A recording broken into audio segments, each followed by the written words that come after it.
Hello, guys, again, and welcome back to Growing Up Aliens.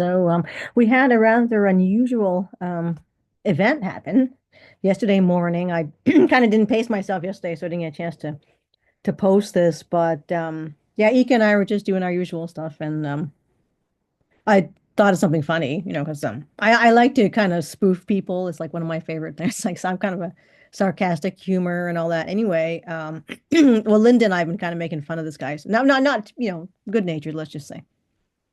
So I was, kind of this guy called Enki. He's Anunnaki, kind of big shot, whatever. So I don't have anything to do with Anunnaki. They're not my cup of tea. But so anyway, I was kind of just like, coming up with this like because we have this kind of running joke about like Enki farting. So anyway, now with Ika, because before he didn't, he's like, oh, it's farting. But so because he's like Enki's like this big show off guy. So like, can you imagine like, he was just being a big show off and he's just like walks up to somebody like an Andromedan and is like, pull my finger, something like that. So that's kind of our running joke anyway. It's a kind of inside running joke. Not with Ika because he didn't know. Actually it's Camiel that started the pull my finger thing. Anyway, so I say, can you imagine though, like, if so somebody the Andromeda didn't know and he actually pulls his finger and well, Enki lets one go and is like, but the thing is it's like the most regal, classy wind you've ever experienced. So it isn't like it's the kind you don't have to, you know, be embarrassed about or excuse yourself because it's like so fascinating. It's like, wow, that's so classy. Like, it's just because it's so impressive. Almost regal, it's royalty, that kind of thing. So, um, know, you've never heard anything like that, and no one else can do it. And you almost like you want to bow, like, oh my God, this is like, Linda was funny. She's like, yes, like rainbows. I'm like, yeah, like unicorns and rainbows all like sort of become manifested in the air. It's beautiful. And I said, no lowly Pleiadian could reach that level of frequency and mastery of the energetic realm being witnessed by this, Anunnaki fart, right? So most impressive. And all of a sudden I hear this like, like, heh, I'm like, what the He's like, I'm like, you're laughing at a fart. He was laughing at a fart joke. I'm like, you're kidding. I can't believe this. This is like a breakthrough. I mean, it's been years. This is I'm like, what? This should be on like national news. So now Ika has a nice laugh. You're not quite sure he's like gonna like try to barf up a hairball or laugh. It's like one of those laughs, It's like that kind of thing. So yeah, I was like, he's like, you think he's like that's fine. Like, he liked it. So I notice sometimes is like if he kind of doesn't like somebody or a group or something like that, and something, funny happens around that group, that's when he thinks it's funny. But anyway, yeah, so a major breakthrough there. Another thing that happened was well, I'll go to this morning. This morning, he showed me himself when he was a pilot for the GFW, and there was, it's a fighter pilot, so it was kind of like it was incredibly stressful. And that's the first time he ever showed me that because he doesn't like to talk about the military because he's really not a military guy. And even though he did it basically, right?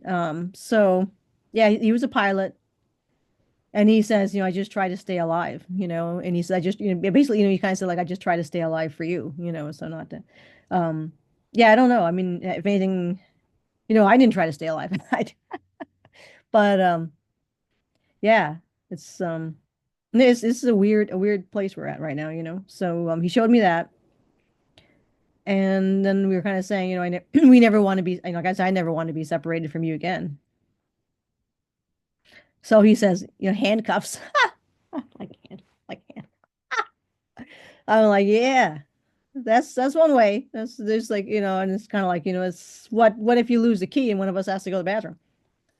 Um, but then he was like, he's like, it's like with the handcuffs, then we'd have to bathe together. I'm like, no, you still, no, it's not gonna. So stubborn. No, we are not bathing together ever. I mean, it's bad enough that you have to be in your own dirty water to have somebody else in there sharing. No, it's not gonna happen. Not gonna happen. Um, The only thing we've ever done is go into that lake, and that's freezing cold lake, back on Era. But no, there's no. Who wants to do that? That's just weird. That's gross. Not gonna happen. So then I was yesterday morning. This was this morning. Some of it's mixed anyway. Yesterday morning, and this isn't a dream. This is I'm awake. I ended up like, oh, I'm on a ship. So I ended up on a ship, and it's kind of a weird room with a lot of like some technology in there, and like a lot of strange lights. So this lady, now I'm going to pull her up. This is AI, so I know it's kind of nice to have a picture of him laughing because he laughs a lot actually. Um, but AI does what it does. So this she didn't really look like this per se, but I mean I don't know how to describe to AI what this person looked like. She wasn't very tall, and I'm not very tall, so she must have been like maybe four or something at the most, 4 feet something. Um, so she wasn't wearing this, obviously. Um, but yeah, what she reminded me of was the Korendii. Now the Korendii have a base in Massachusetts. They have one in California as well, but they have a huge base in Massachusetts out by the Berkshires. And I felt like she might have been Korendii. I've talked to them before, but they're a little different looking. They're not very big. They're 5 feet, something like that. But she has like really, really small, almost barely noticeable ears, like really tiny ears. And she was bald and kind of stern and different little features. Yeah, definitely not someone who could walk down the street and not be seen as a little different. But yeah, so I met up with her like this was arranged.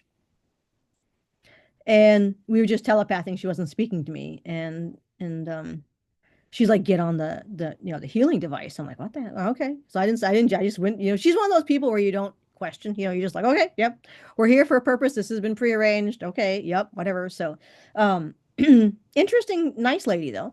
It's if you ever go upstairs, I'm sure many of you have been upstairs, but, and Eeka always says this, you should never be ashamed of your body. But you definitely feel very comfortable around,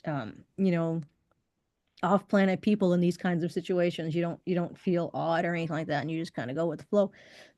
Yeah, it's really a different, it's so nice, different experience. So yeah, I got on it, and it was the weirdest one I've ever seen. I guess people call them med beds down here. Is there was a piece at the end, and I'll show you. I mean, it didn't look like this. I couldn't.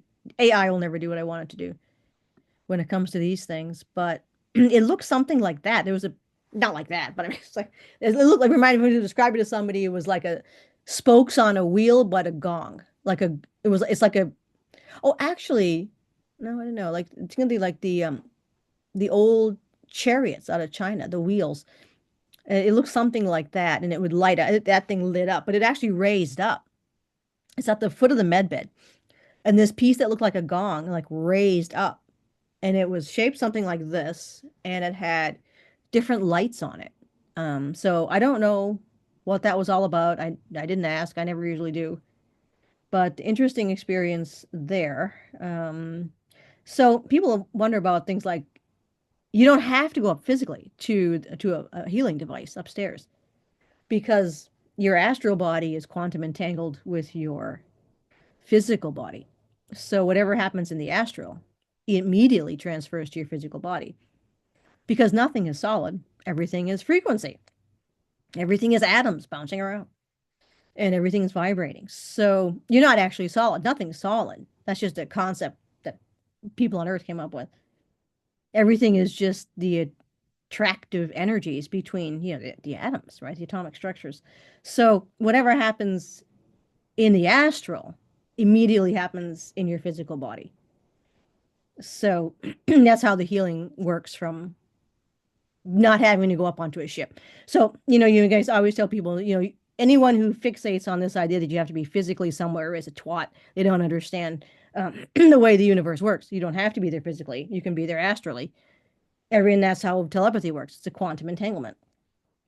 That's how you can talk to somebody on Saturn immediately. So this has all been no, not so much the telepathy. They're not the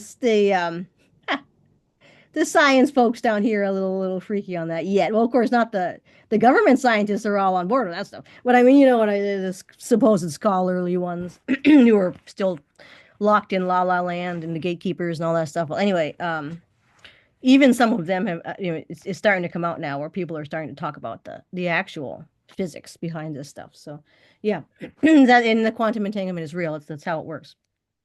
So that's just something short, little weird stuff that's been going on yesterday and today. So, cheers, everybody.